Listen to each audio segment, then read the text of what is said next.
Hi everyone, I'm Deacon James Linkenheld from the Diocese of Rockford.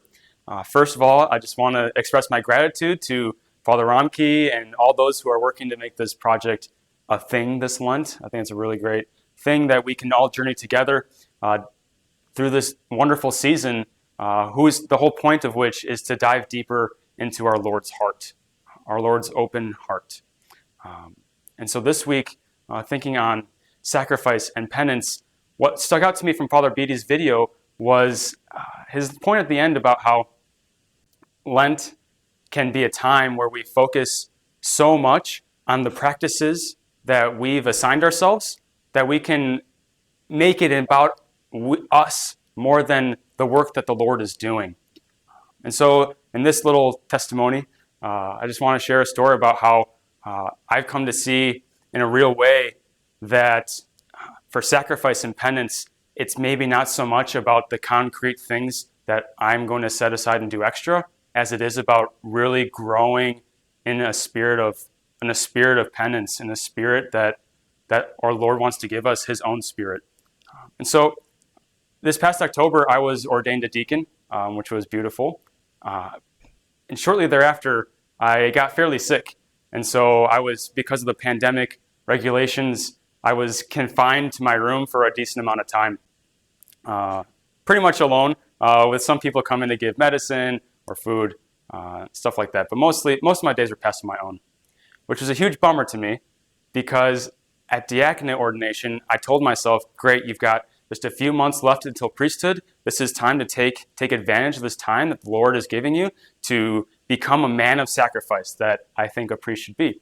Become a man of sacrifice. So I was going to do X, Y, and Z extra things to set aside and do as penances, extra penances to become a man of sacrifice.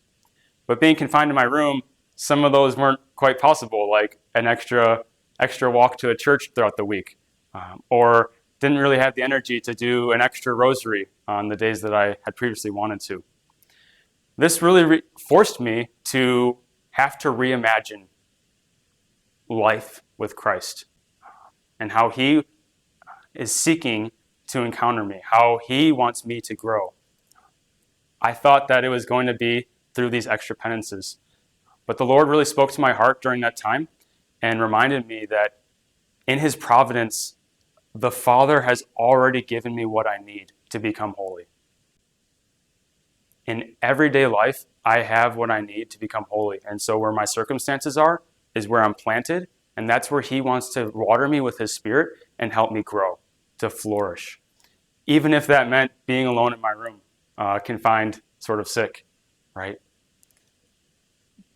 That helped me to see that I could still grow to become the priest that I want to be, the Christian man that I want to be, even if I don't do the concrete things that I want to and are good. Because the Lord was opening me up to see that the inconveniences that He's already given us, those God-given penances, right? They're everywhere. And I think my focus on trying to do those 2-3 extra things had distracted me previously from being in a spirit of openness, open-minded to the inconveniences that I can embrace with a spirit of penance. In my everyday circumstances, there are so many God-given penances that I can embrace because maybe I'm not focused on the things that I wanted to do, right? So during the season of another example, a friend of mine, a really close friend of mine, recently got pretty sick as well. And so I was talking to her, and the phrase that she brought up a few times was, don't let anything go fruitless. Nothing is going to be wasted. Nothing's going to be wasted. That's a spirit of penance. There wasn't anything to distract her when I was sick. There's not really anything else to distract me except being open to what the moment has. The moment that the Father is coming through Christ and the Spirit to encounter us. This moment.